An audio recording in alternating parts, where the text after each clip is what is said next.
Assalamualaikum warahmatullahi wabarakatuh. Perkenalkan, nama saya Hasmaul Husniani, Prodi Budidaya Perairan. Kali ini saya akan menjelaskan tentang tabel periodik unsur. Perkembangan tabel periodik unsur dimulai dengan karya A.L. Loweyser yang mengelompokkan unsur-unsur menjadi logam dan non-logam. Kemudian J. Dalton menemukan bahwa unsur dengan massa atom yang berbeda juga memiliki perbedaan. J. W. Dobereiner menemukan triade Dobereiner yang terdiri dari 3 unsur dengan sifat mirip, di mana massa salah satu unsur adalah rata-rata dari 2 unsur lainnya.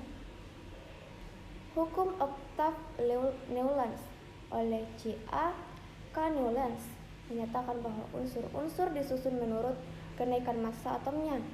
Setiap selisih 1 oktav, sifat unsur-unsur akan secara periodik berulang.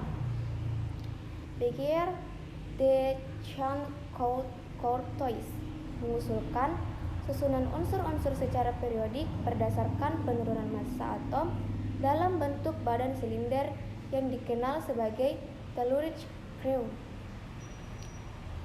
Lothar Meyer menemukan bahwa grafik volume molar atom versus massa atom bersifat periodik. Dmitri Mendeleev menyusun unsur-unsur berdasarkan kenaikan massa atom. Unsur-unsur dengan sifat mirip diletakkan dalam satu golongan. Sifat-sifat unsur bergantung secara periodik pada massa atomnya. Moseley menyempurnakan tabel Mendeleev dengan mengurutkan unsur-unsur berdasarkan kenaikan nomor atom atau jumlah protonnya. Tabel periodik bentuk panjang.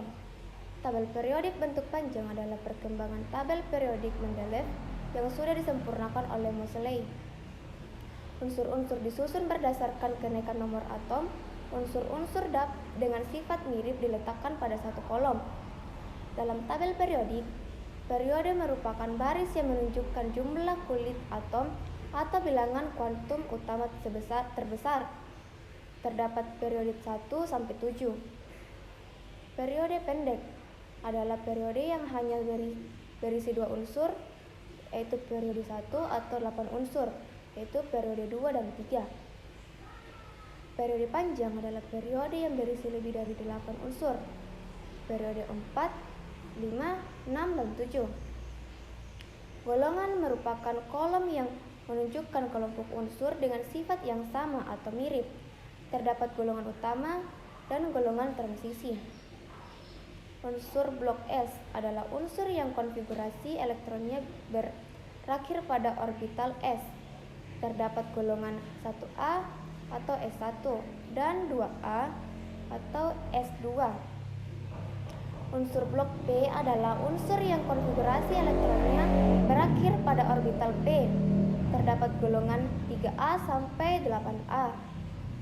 Unsur blok D adalah unsur yang konfigurasi elektronnya berakhir pada orbital D. Terdapat golongan 1B, 2B, 3B, sampai 4B. Unsur blok F adalah unsur yang konfigurasi elektronnya berakhir pada orbital F. Sifat periodik unsur mencakup sifat logam, jari-jari atom, jari-jari ion, energi ionisasi, afinitas elektron, keelektronegatifan, dan sifat magnetik. Sifat logam cenderung semakin lemah ketika nomor atom bertambah dalam satu periode, namun semakin kuat ketika nomor atom bertambah dalam satu golongan. Jari-jari atom cenderung semakin kecil ketika nomor atom bertambah dalam satu periode, namun semakin besar ketika nomor atom bertambah dalam satu golongan. Jari-jari ion positif lebih kecil daripada jari-jari atom, sedangkan jari-jari ion negatif lebih besar daripada jari-jari atom. Energi ionisasi cenderung semakin kecil jika jari-jari atom semakin besar. Afinitas elektron cenderung semakin kecil jika jari-jari atom semakin besar. Keelektronegatifan adalah kecenderungan atom untuk menarik elektron dalam suatu ikatan kimia. Sifat magnetik dapat diamagnetik atau paramagnetik, tergantung pada keberadaan elektron berpasangan atau tidak berpasangan dalam orbital atom. Semakin banyak elektron tidak berpasangan, sifat paramagnetik semakin kuat.